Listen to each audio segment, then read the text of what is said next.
In the autumn of 1891, people throughout Colorado's Uncompahgre Valley watched a young woman do something that made no sense to any of them. Nora Vance was burying cattail reeds against her homestead walls. Not bundling them into a haystack, not weaving them into a mat for the floor. She was pressing the dried stalks flat against the outer logs and binding them there with lengths of braided cord as methodically as a mason laying stones. The work began on the north wall first, then moved east, then south. Her hands moved without hesitation. Her dark eyes measured each row before she secured it. She was 26 years old, barely a year widowed, and everyone in the valley agreed she was wasting the last good weeks of harvest season on something that made absolutely no sense. Old Pete Harlow, who had run cattle through 3 Colorado winters and considered himself an authority on what kept a man alive past February, watched her from the road one morning and said nothing for a long time. Then he said, "What in God's name is the girl doing to that wall?" Nobody standing beside him had an answer. Nora's homestead sat along a creek bend at the southern edge of the valley, close enough to the mountains that the wind came down off the ridges with something personal in it, as though it had been gathering speed all the way from the Continental Divide just for the purpose of testing whatever stood in its path. Daniel Vance had chosen the location because the creek never ran dry. He had not lived long enough to regret it. He died in February of the previous year, caught out between the barn and the house during a whiteout that swallowed the distance between them. They found him 20 yards from the door. 20 yards. His daughter, Clara, was 5 years old and asked questions about it for weeks afterward that Nora could not answer without her voice going strange on her. The barn still smelled like him. The splitting axe still leaned against the porch post where he had set it down the morning before the storm. Nora had not moved it. She could not explain, even to herself, why she left it there. Some things simply belonged where they were. What she could explain, if anyone had bothered to ask her seriously, was the reeds. But nobody did. Not seriously. The questions that came her way were the kind attached to smiles that had something behind them. Margaret Holt, whose husband ran the general store, stopped along the road one afternoon in late September. She shielded her eyes with one hand and studied the north wall of the Vance homestead, which by that point was half covered in a dense layer of dried cattail stalks bound tight against the logs. "It looks like you're building a nest," Margaret said. Clara, who was standing nearby holding a bundle of reeds nearly as tall as she was, looked up at her mother. Nora pressed another row of stalks into position. "Maybe I am." Margaret waited for more. More did not come. She eventually clicked her tongue, turned her horse, and continued down the road. By the time she reached town, she had already described what she had seen to 2 other women. By evening, the description had reached the feed store, the barber shop, and the small schoolhouse where Reverend Gilliam ran Sunday services. The valley was not a large place. Stories moved through it the way water moved through a field, finding every low spot, filling every gap. The name arrived within the week. Someone called her the Reed Woman, and the name stuck the way unkind names always do, effortlessly and immediately, as though it had been waiting for the right moment to attach itself. Nora heard it. Clara heard it. Neither of them mentioned it at the supper table, but the silence around the subject said more than any words would have. The reeds kept going up. She had begun collecting them in August, while the Vapumat still held the last warmth of summer. The wetland along the creek bend grew cattails in thick stands, and Nora had spent several evenings cutting them at the base and laying them to dry on the south-facing slope above the homestead. The work took longer than she had planned. Some stalks dried too quickly and split. Others held moisture longer than expected and had to be turned. Clara helped without being asked, the way children who have learned early to read their mothers help quietly, watching the work for clues about what it meant. The knowledge had not come from anyone in the Uncompahgre Valley. It had come from Nora's grandmother, a woman named Ingrid Solvang, who had come to Colorado from a Norwegian settlement in Minnesota 30 years earlier, and brought with her a set of convictions about winter that the people of the valley found eccentric at best. Ingrid had explained the practice once while the 2 of them were sitting on the back steps of a farmhouse in late October, watching the last geese cross the sky. Not as a lesson, not as advice. Simply as something she knew that she saw no reason to keep to herself. She called it the dead air method. "Cold hunts gaps," she had said, turning a dried reed over in her fingers. Give it enough wall to fight through, and it arrives tired. The secret is not thickness. The secret is stillness. Moving air carries cold the way a river carries silt. Stop the air from moving and you have stopped most of the cold. She had pressed two reeds together and held them in front of Nora's face. See the space between them? That trapped air goes nowhere. It cannot transfer what it cannot carry. At the time, Nora had understood the words, without fully understanding what they meant. She was 15. The farmhouse was warm. Winter felt abstract. Standing beside her own cabin 11 years later, with the mountains already dusted white above the tree line and Daniel's axe still leaning against the porch post, she understood every word exactly. October arrived with the flat gray light that the high country wore in the weeks before the serious cold came in. The aspen leaves had finished falling. The creek ran slower and quieter. Frost appeared on the north-facing ground before sunup and stayed there until nearly noon. Around the Vance homestead, the reed layer was 3/4 complete. Nora worked the western wall in the afternoons when the light was best, and Clara worked alongside her, handing up stalks, holding binding cords taut while her mother's hands secured them. The girl had stopped asking what they were building. She had decided, in the practical way of children, that whatever it was hers too, and that was enough. The criticism arrived from a more official direction in the second week of October. Franklin Pruitt was the valley's most respected carpenter, a man who had built 14 structures across the Uncompahgre and Delta County areas, and whose opinion on anything involving walls and weather was considered close to final. He was a fair man, which made his judgment harder to dismiss than if he had been merely arrogant. He stopped at the Vance homestead on a Tuesday afternoon while Nora was working the gap between the western and northern walls. He dismounted without invitation, looped his reins over the fence post, and stood studying the structure for a full minute before he spoke. "Mrs. Vance," he said, with the careful tone of a man choosing words that will sting less than the truth he intends to deliver. "You know those stalks will hold moisture against the logs." Nora's hands continued working. "Damp wood rots," Franklin said. "Not this winter, maybe. But by the time your girl is grown, you'll have logs that won't hold a nail." He looked at the base of the wall, where the reed layer met the ground. "And the mice. They'll winter in there. You won't see them until spring, and by then—" "I know about the mice," Nora said. It was the first thing she had said to him. He blinked. "I've accounted for it." Franklin studied her for another moment. He was not a man who dismissed people easily, and he was honest enough to recognize, somewhere beneath the surface of his own certainty, that the young woman standing before him had thought about this more than he had. But the experience of 14 cabins and 3 Colorado winters was also real, and it did not yield without resistance. "There are easier ways to get through winter," he said. Nora looked at him directly for the first time. "There are faster ways," she said. "Easier is a different question." Franklin left without another word. He was not angry. He was, if he had admitted it to himself, uncertain for the first time in several years, which was an uncomfortable feeling for a man who was used to being right.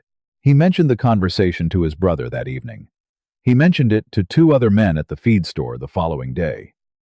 By the end of the week, what had started as a concern had become a verdict, and the valley's collective opinion on the reed wall had calcified into something close to pity. "Poor Daniel's widow," people said. "She's smart enough, but grief does things to a person's judgment." November came on fast.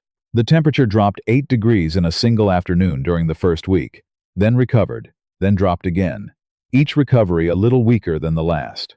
The creek began icing at its edges before sunrise. The elk moved down from the higher country in groups larger than anyone had seen in a few years.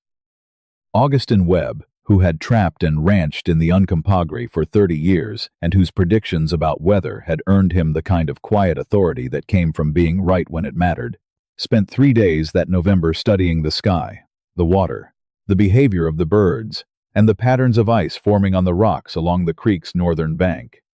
He came to his conclusion on a Thursday morning and did not share it with anyone directly. He simply began, that same afternoon, hauling extra firewood into his house in quantities that made his neighbor stop and watch from across the fence line. When the neighbor asked why, Augustin looked at the sky to the northwest. "Because something's coming," he said, "and it isn't going to be polite about it." Word of that moved through the valley differently than the jokes about the reed woman had moved. It moved the way serious things move fast, without embellishment, without laughter attached to it. At the Vance homestead, Nora completed the last section of the south wall on a cold afternoon in the second week of November. She stepped back and looked at what the past 2 months had built. The cabin had almost disappeared beneath it. The reed layer ran from the foundation logs to within 2 feet of the eaves. In most places, it measured between 2 and 3 feet thick, close enough to be packed firmly in place through any wind, loose enough to preserve the labyrinth of still air trapped within the mass. Dried cattail heads filled the gaps between the thicker stalks.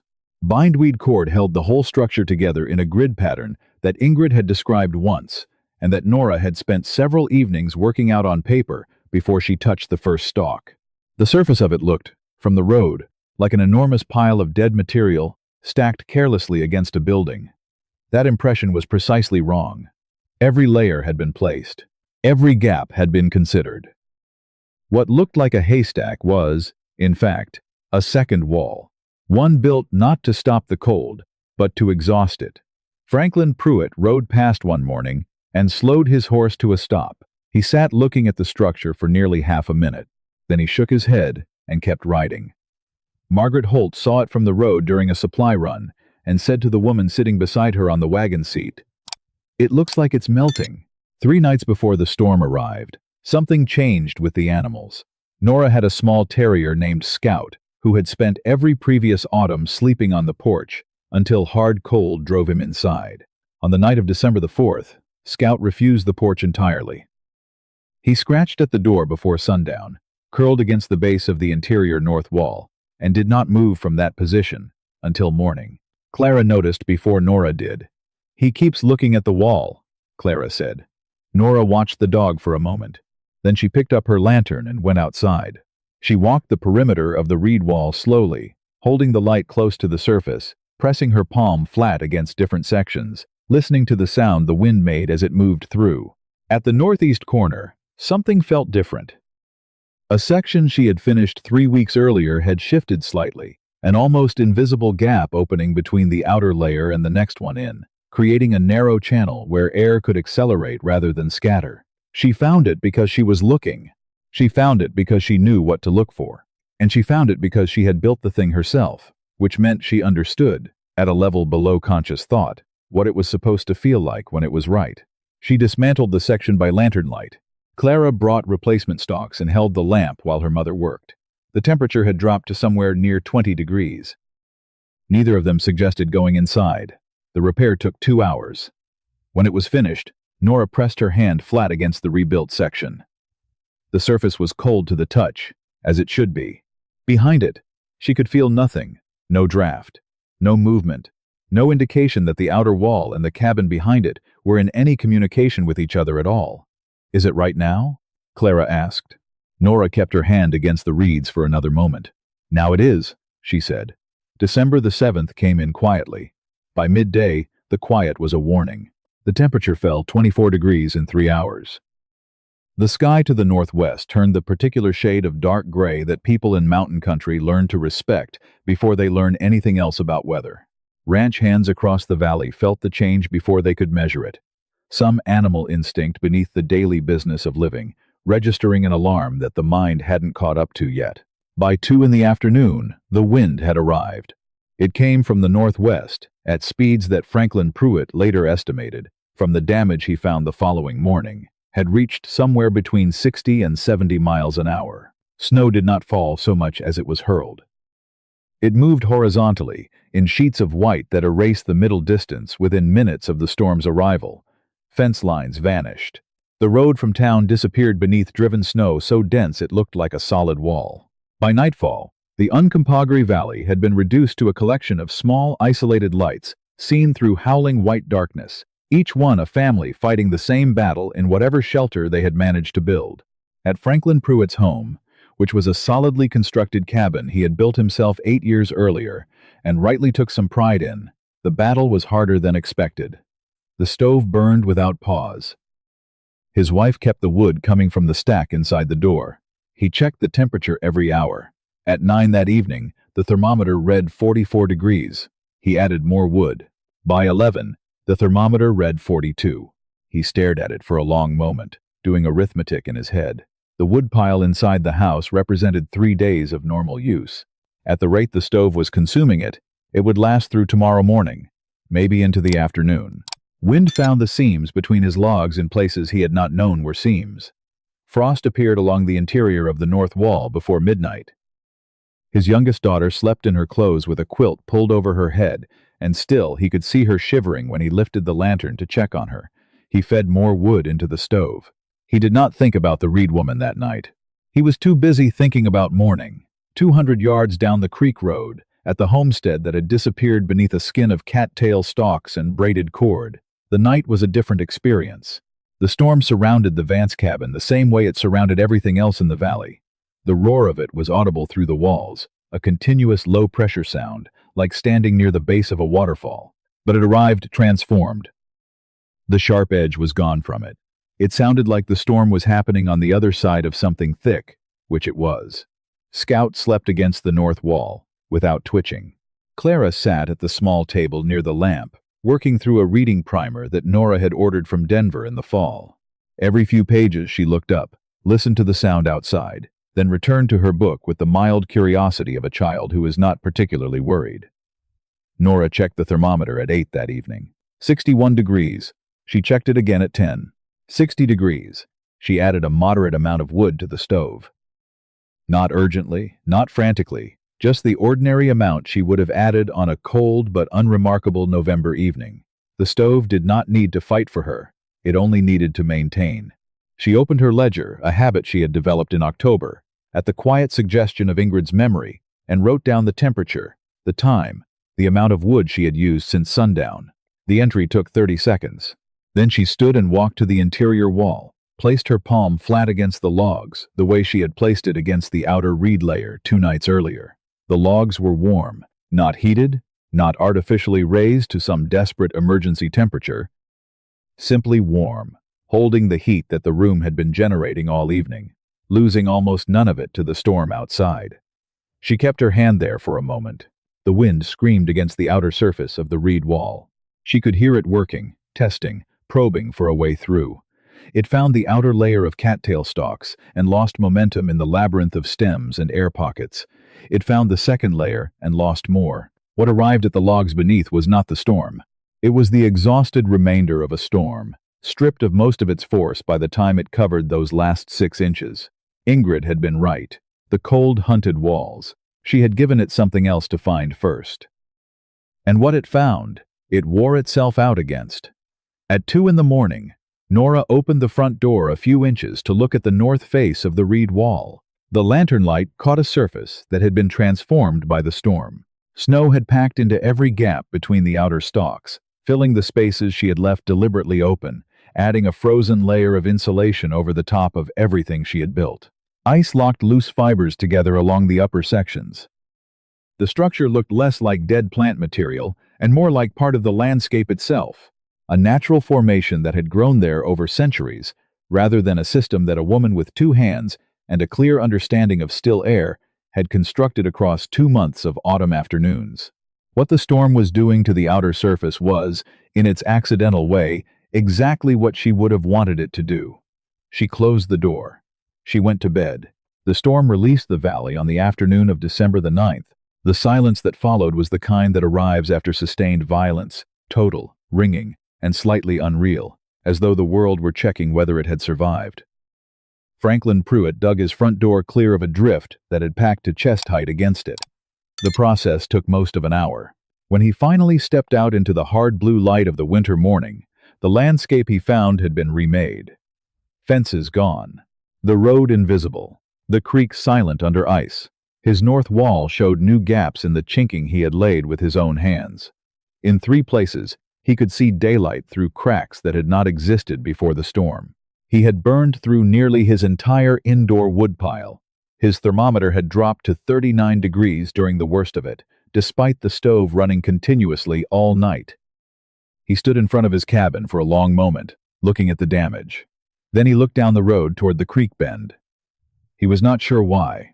He told himself later that he was checking on a neighbor, which was a reasonable thing for a man to do after a bad storm. But the truth, if he had been honest with himself, was that he needed to know. He had spent 2 days arguing against something he had not fully understood, and the storm had just run its verdict, and he was not entirely certain which way it had gone. He walked down the road. What he found when the Vance homestead came into view stopped him in the middle of the road for a full half-minute. The structure was still wrapped. Large sections of the outer reed layer had been stripped or compressed by the storm's force. Stalks hung loose in places. The upper edges had been partially flattened. There was real damage visible in several spots. But the core of it stood. The inner layers against the cabin logs were intact. What had been lost, he could see even from the road, was the outer portion, the part that had faced the storm directly. And the way the damage was distributed told a story he understood immediately, because he was a man who had built things and watched weather test them for years. The outer layer had taken the punishment. Everything behind it had been protected by the punishment, the outer layer absorbed. He stood at the door for a moment, before knocking. Warm air reached him, before Nora opened it. Not the relieved warmth of a house that had barely survived, the stove overloaded and the occupants exhausted. The ordinary warmth of a house that had passed through the night without particular strain. Clara was at the table eating oatmeal. Scout was asleep on his side near the stove, one paw twitching through a dream. Franklin's eyes went immediately to the thermometer on the wall, then to the woodpile stacked neatly along the interior wall, then to the ledger lying open on the table. Nora watched him look at all three things without speaking. He walked to the thermometer. 60 degrees. He walked to the woodpile and estimated its volume against what he would have expected to see after 2 days of hard weather. He walked to the table and stood looking at the ledger without picking it up. Nora lifted it and held it toward him. He took it, opened it to the most recent entries. Temperatures, times, wood quantities, 2 days' worth in Nora's careful handwriting. He read through the entries twice. He was a methodical man. The numbers did not require interpretation. His own household had burned more than twice this amount of wood and maintained a temperature more than 20 degrees lower through the worst of the storm. The figures simply sat on the page, patient and plain. He closed the ledger. He set it on the table. He walked to the nearest wall and placed his palm flat against the logs. They were warm, not heated to some urgent emergency temperature. Warm the way logs are warm when they have been holding the same heat for hours without losing it, when they have not been surrendering all night to something larger.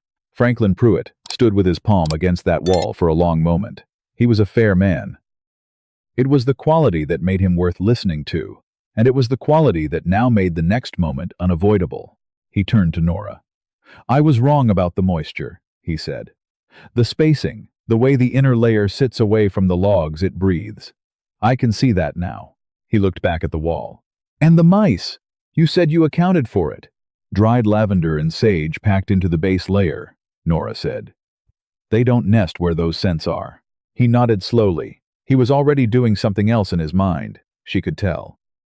He was rebuilding the system in his imagination, testing it, looking for the principles that made it work, the way a good craftsman examines a joint that holds better than his own. "The spacing between the outer and inner layer," he said, thinking out loud. "That's where the air sits still." "That's where the air sits still," Nora agreed. He picked up his hat from where he had set it on the table.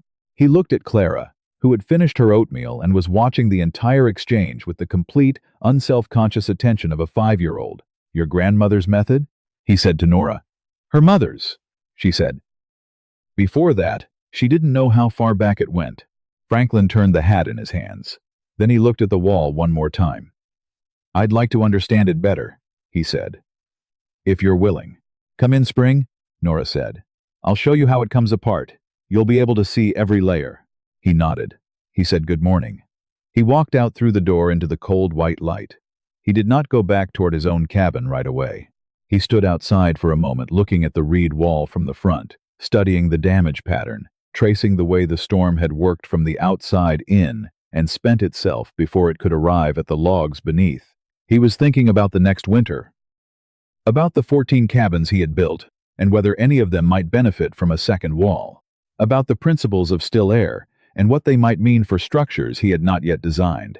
He was thinking, if he was honest with himself, that he had been building against cold for 20 years without ever quite understanding it, and that a 26-year-old widow, standing beside a creek bend, had just shown him something that would change the way he worked for the rest of his career.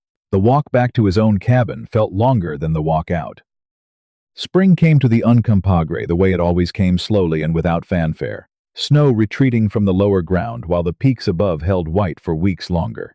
The creek opened first at its center, then at its edges, carrying the winter downstream in pieces.